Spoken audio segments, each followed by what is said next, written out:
In the unyielding embrace of nature and the shadowed corners of history, lie tales of human survival that defy imagination. From the desperate ingenuity of eating leather to the grim necessity of cannibalism at sea, these stories unravel the extraordinary lengths to which humanity has gone to overcome the brink of extinction. Join us as we delve deep into the archives of survival, exploring the bizarre, the ingenious, and the harrowing tactics our ancestors employed to stay alive. From the ancient practice of using moss and urine for wound care to the maritime innovation of shipwrecked sushi, prepare to embark on a journey through time, where survival hangs by a thread, and the human spirit is tested like never before. This is not just a survival story. It's proof of the resilience, creativity, and indomitable will of humans facing the unimaginable. Welcome to the Phantasmal Eternity channel. Join us as we count down the top 10 bizarre survival tactics from history. First on our list is using moss and urine for wound care. Historically, the battlefield has been both a crucible of necessity and a catalyst for medical innovation. In times when sterile gauze and antibiotics were centuries away from conception, ancient medics turned to the environment for solutions to staunch bleeding and prevent infection.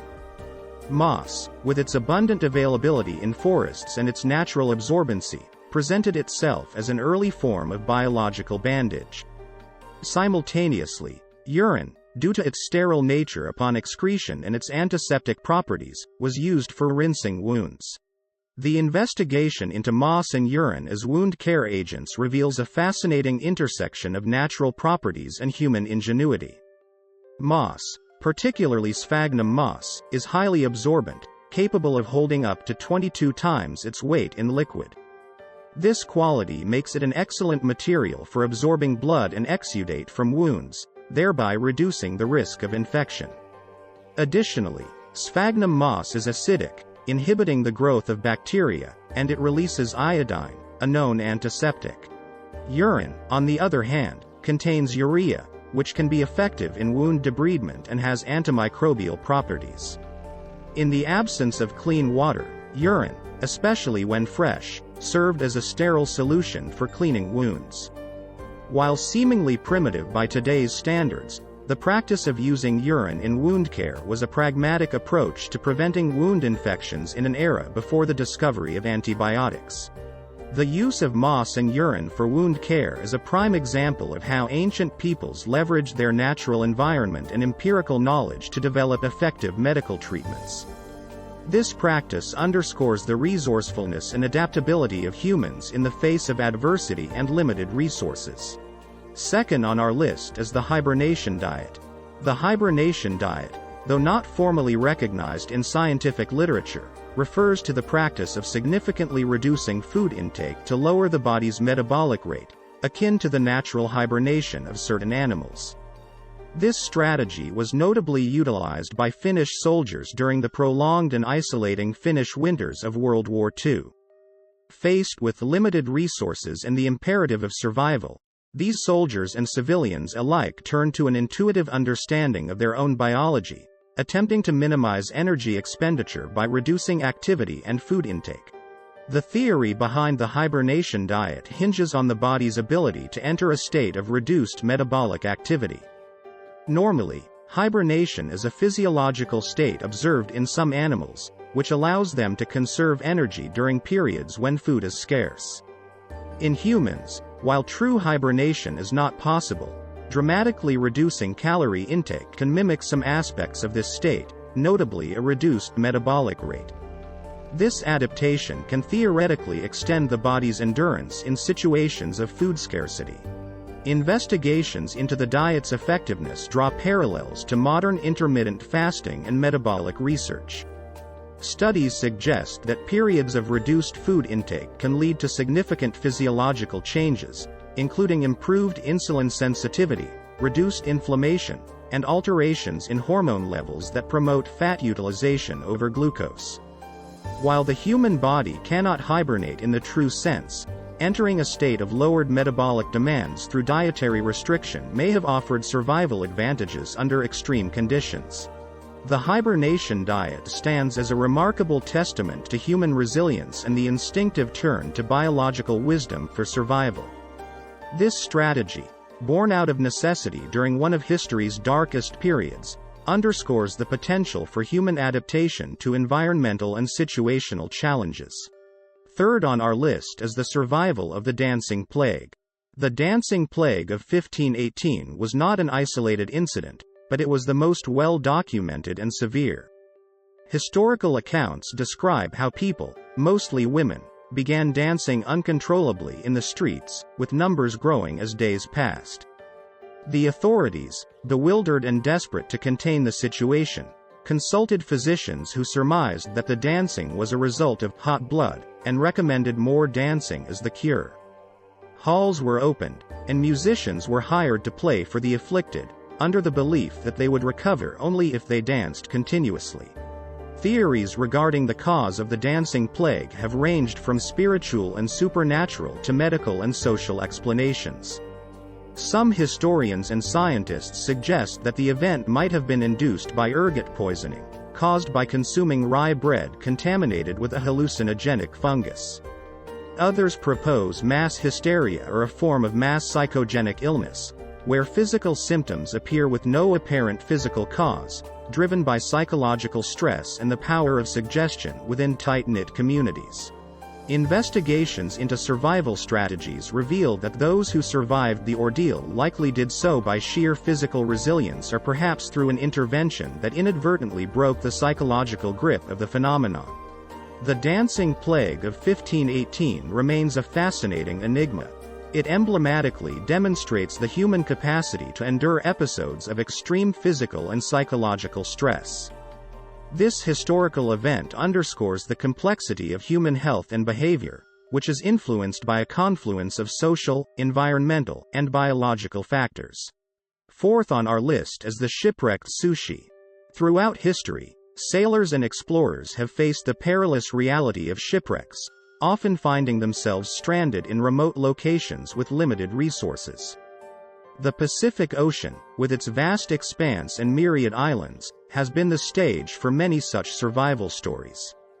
In these situations, castaways had to quickly adapt to their surroundings to find food and fresh water. The consumption of raw fish, observed from indigenous peoples or driven by necessity, became a vital survival tactic. This practice not only provided essential nutrients but also minimized the need for fire, which could be difficult to produce or maintain in certain conditions. The investigation into the nutritional efficacy and safety of consuming raw fish as a survival tactic reveals a complex balance. Raw fish is a loaded source of protein, essential fatty acids, and vitamins, crucial for maintaining strength and health in survival situations. However, the risk of parasitic infections and foodborne illnesses posed significant challenges. The survivors' decision to eat fish raw was influenced by observations of local practices, instinct, or the immediate need for nutrition without the means to cook. The evolution of shipwrecked sushi can also be seen through the lens of cultural exchange and adaptation. Survivors who learned to appreciate the taste and preparation of raw fish brought these culinary practices back to their home countries, influencing the development of sushi and other raw fish dishes in global cuisine. The phenomenon of shipwrecked sushi illustrates a remarkable aspect of human adaptability and resilience. Through the dire circumstances of shipwrecks, survivors not only managed to sustain themselves but also inadvertently contributed to the cross-cultural culinary exchanges that enriched global gastronomy. Fifth on our list is bloodletting for poisoning. Bloodletting, the blood withdrawal from a patient to cure or prevent illness and disease, has roots that trace back to ancient civilizations, including the Greeks and Egyptians. It was based on the humoral theory, which posited that human health was governed by a balance among four bodily fluids or humors: blood, phlegm, black bile, and yellow bile. Illness was thought to arise from an imbalance among these humors, and bloodletting was a means to restore equilibrium. In the context of poisoning, it was believed that removing a quantity of blood could also remove the toxins affecting the patient. The rationale behind bloodletting for poisoning hinges on the notion of balance and purity. By reducing the volume of blood, practitioners aim to remove the impurities or poisons thought to be causing the illness. This practice persisted into the late 19th century, supported by anecdotal evidence and the authoritative weight of medical tradition. Investigations into the efficacy of bloodletting, particularly for poisoning, have largely debunked its supposed benefits. Modern medical science, with its understanding of the circulatory system, toxicology, and pharmacology, has shown that bloodletting is largely ineffective for treating poisoning and can be harmful. The shift away from bloodletting began in the 19th century as new scientific methods and discoveries about the body and disease challenged the humoral theory and traditional medical practices. The practice of bloodletting for poisonings serves as a compelling chapter in the history of medicine, illustrating the evolution of medical thought and the shift from empiricism to evidence-based practice. Sixth on our list is the surviving by sawdust. The use of sawdust as a food additive during periods of extreme scarcity is a reflection of the dire conditions experienced in several parts of Europe during the 20th century. Famine and blockades led to a drastic reduction in the availability of traditional food sources, forcing people to look for alternative means of sustenance. Sawdust, readily available from the woodworking industry, was mixed with minimal amounts of flour to create a semblance of bread, a staple in the European diet. This practice was not only a testament to the desperation of the times but also highlighted the adaptability of humans in the face of survival challenges. The theoretical underpinning for the use of sawdust as food lies in its cellulose content, a polysaccharide and a major part of plant cell walls. While cellulose is not digestible by humans and provides no nutritional value, it can act as a filler material, making scant food supplies last longer. Investigations into the health effects of consuming sawdust reveal a double-edged sword. On one hand, it provided a method to extend food supplies and stave off hunger pangs. On the other, the consumption of sawdust led to various health problems, including digestive issues and malnutrition, due to its indigestibility and lack of nutrients. Further analysis highlights the socio-economic factors driving the use of sawdust in diets, underscoring the impact of war, economic policies, and social disparities on food security. The reliance on sawdust as a food additive underscores the critical importance of food accessibility and the devastating effects of its absence. Surviving by sawdust during periods of famine in Europe is a stark reminder of the extremes of human survival instincts and the depths of resourcefulness to which people can descend when faced with the brink of starvation. Seventh on our list is the anti-bear armor. Historically, people living in close proximity to bear habitats faced constant threats to their safety and livelihood. In Europe and parts of Asia, where dense forests were home to large populations of brown bears, and in North America, where grizzly bears roamed, communities sought ways to coexist with these powerful neighbors. Anti-bear armor was one such innovation, designed to provide protection for those who ventured into the wilderness for hunting, foraging, or travel. Made from leather, metal, and sometimes wood, adorned with spikes and reinforced with layers of protection, this armor was a remarkable attempt to level the playing field between humans and bears. The design and construction of anti-bear armor were based on the principle of creating a protective barrier that could withstand the formidable strength and sharp claws of a bear. The armor included spiked metal plates covering the body, arms, and legs, designed to deter a bear from attacking or to inflict injury upon contact, thereby giving the wearer a chance to escape or defend themselves.